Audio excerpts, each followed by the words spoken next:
அஸ்ஸலாமு அலைக்கும். இன்றைக்கி நான் வாழைத்தண்டு பொரியல் வைக்க போகிறேன். இதுக்கு இப்படி வாழைத்தண்டு வாங்கி நார் எடுத்து இப்படி பொடிசாக இப்படி நறுக்கி வச்சுக்கணும்.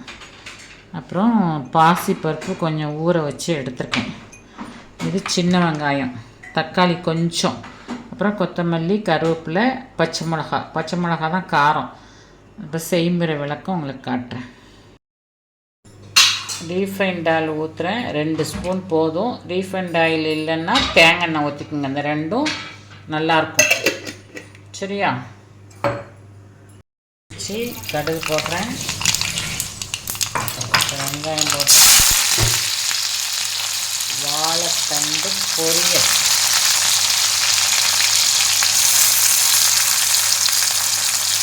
சின்ன வெங்காயம் போட்டால் மஸ்ட்டு.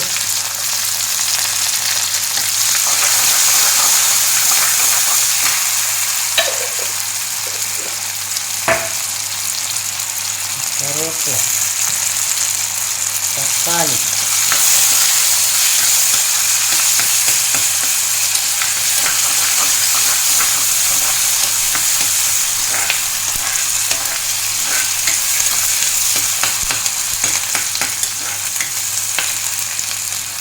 இப்போ வாழைத்தண்டு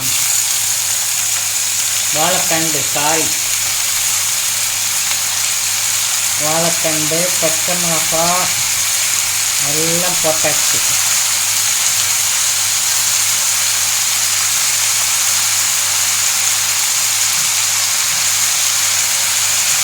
இப்போ ஊற வச்ச பருப்பு,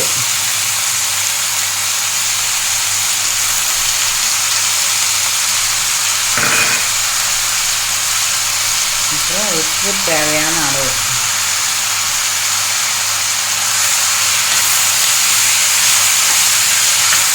இதில் தான் சிந்து தான் நான் ஹெல்த்துக்கு ரொம்ப நல்லது. லேடிஸுங்களுக்கு நான் ஃபினிஷிங்கில் காமிக்கிறேன், வேகத்தை அதுக்கப்புறம் காமிக்கிறேன். ரெடி ஆயிடுச்சு. இப்போ தங்கக்கா இருக்காங்க, டேஸ்ட் பண்ணி சொல்லுவாங்க. இதுக்கு நான் தேங்காய் பூ போடலை, பாசிப்பருப்பு போட்டிருக்கிறதுனால தேங்காய் பூ போட்டாலும் நல்லாயிருக்கும். ஏக்கா அங்கே வாங்கக்கா.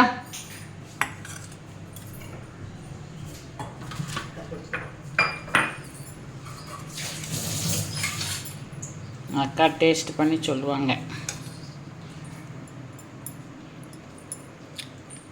வாழைத்தண்டு பொரியல் அக்கா அழகாக பண்ணியிருக்காங்க, சூப்பராக இருக்குது.